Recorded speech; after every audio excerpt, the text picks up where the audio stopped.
Bismillahirrahmanirrahim. Assalamualaikum warahmatullahi wabarakatuh. Perkenalkan, nama saya Hilwana Mira dengan NIM 122208035 dari kelas 3A Pendidikan Kimia. Saya akan menjelaskan tentang tugas filsafat dan sejarah kimia dengan dosen pengampu Ibu Profesor Dr. Hajah Ida Farida CHMPD. Yang pertama, sesat pikir. Video pertama, salah fokus. Salah fokus dapat terjadi ketika argumen atau pendapat tidak menyasar atau tertuju pada sebuah topik atau tidak objektif. Terdapat beberapa kesalahan. Yang pertama, ad hominem atau salah fokus terhadap aspek pribadi seseorang. Misalnya, jabatan seseorang yang diremehkan dan hanya melihat seseorang dari latar belakangnya saja. Kemudian yang kedua, fokus pada hal yang tidak disukai. Apapun yang kita benci, maka kita akan melarang untuk melakukan hal tersebut. Yang ketiga, koke, salah fokus saat pembuatan argumen. Kemudian yang keempat, fokus ke pendapat mayoritas. Jika semua berpendapat hal yang sama, maka ia akan berpikir bahwa hal itu wajar, padahal itu tidak memperkuat argumen. Selanjutnya, sesat pikir video kedua. Logika meloncat, gak nyambung. A terjadi sebelum B, maka A pasti menyebabkan B. Dari video kita belajar bahwa kita tidak bisa sembarangan menyatakan hubungan sebab akibat. Sebelum menyimpulkan A menyebabkan B, kita harus menjelaskan bagaimana hubungan sebab akibat itu terjadi. Artinya, fakta bahwa A terjadi sebelum B belum menunjukkan atau belum menjelaskan bagaimana A menyebabkan B. Misalnya, sebelum penyebab penyakit malaria ditemukan, orang-orang beranggapan bahwa malaria disebabkan oleh udara malam, sebab banyak orang yang beraktivitas di luar ruangan saat malam hari terkena malaria. Namun sejatinya, penyakit malaria tidak disebabkan oleh udara malam. Video ketiga, kritis membaca. Kritis membaca ini bisa diterapkan ketika kita menerima berita atau sesuatu yang belum kita ketahui. Berikut langkah-langkah yang dapat kita lakukan agar yakin apakah sebuah berita bisa dipercaya atau tidak. Pertama, periksa reaksi emosional kita setelah membaca berita tersebut. Kedua, ingat dari mana kita mendapatkan berita tersebut. Ketiga, perhatikan judul berita. Keempat, periksa apakah media yang memuatnya mempunyai kredibilitas ataukah tidak. Yang kelima, waspadai waktu penayangan sebuah berita. Yang keenam, waspadai narasumber. Apakah kualifikasi narasumber itu sesuai dengan topik berita ataukah tidak. Yang ketujuh, periksa tautan ke sumber lain dalam sebuah berita online. Kedelapan, cermati foto atau gambar yang dipakai oleh sebuah berita. Video keempat, kritis membaca hasil penelitian.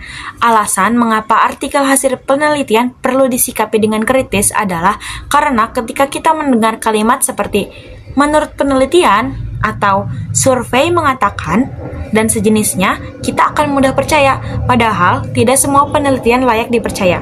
Bisa jadi metodenya yang tidak tepat.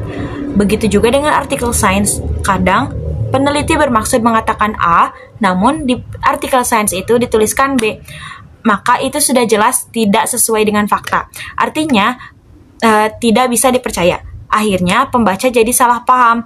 Untuk menghindari keliru atau tersesat, maka kita perlu untuk meninjau kembali apakah artikel ini dapat dipercaya atau tidak.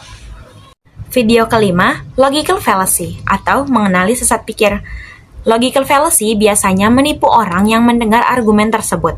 Karakter logical fallacy diantaranya harus terdapat kesalahan dalam logika berpikir, harus bisa diterapkan terhadap argumen, baik secara keseluruhan maupun interpretasi dari argumen, dan harus memiliki kesan menipu.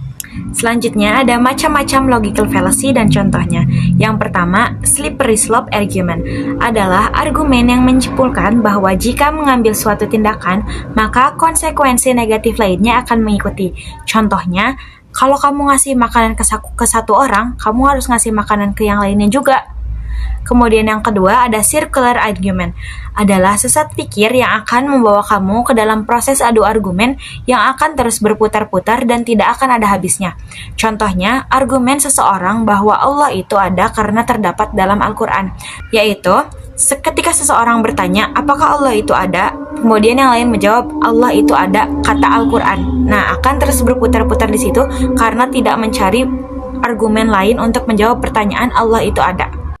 Kemudian yang ketiga ada hasty argument, adalah asumsi seseorang mengenai suatu hal berdasarkan contoh yang kurang memadai atau secara terburu-buru. Contohnya, pendapat kebanyakan orang tentang kelas fisika yang sulit, maka kelompok lainnya akan beranggapan yang sama karena sebelumnya sudah mendapatkan pendapat dari kelompok orang bahwa kelas fisika itu sulit. Jadi orang selanjutnya mengambil keputusan secara terburu-buru. Selanjutnya yang keempat ada the fallacy. Fallacy adalah suatu bentuk kecacatan logika yang terjadi saat ada orang membuat klaim yang salah dan menarik kesimpulan secara salah juga, sehingga orang menginterpretasikannya secara salah juga. Contohnya, pernyataan-pernyataan fundamental yang tidak berdasar. Kemudian, slide terakhir dari penjelasan saya adalah contoh overthinking. Contoh overthinking yang saya alami adalah sesaat setelah mendapatkan kabar bahwa saya diterima di UIN Sunan Gunung Jati Bandung. Yang saya pikirkan adalah, apakah Bandung cocok untuk saya? Apakah saya akan mendapatkan teman yang baik kepada saya? Apakah saya akan dapat mengikuti kegiatan perkuliahan dengan baik? Apakah ini pilihan yang tepat untuk saya? Dan masih banyak hal lainnya saya itu. Namun, setelah saya melakukan semuanya dan melewati semuanya, nyatanya semua tidak seperti yang saya pikirkan.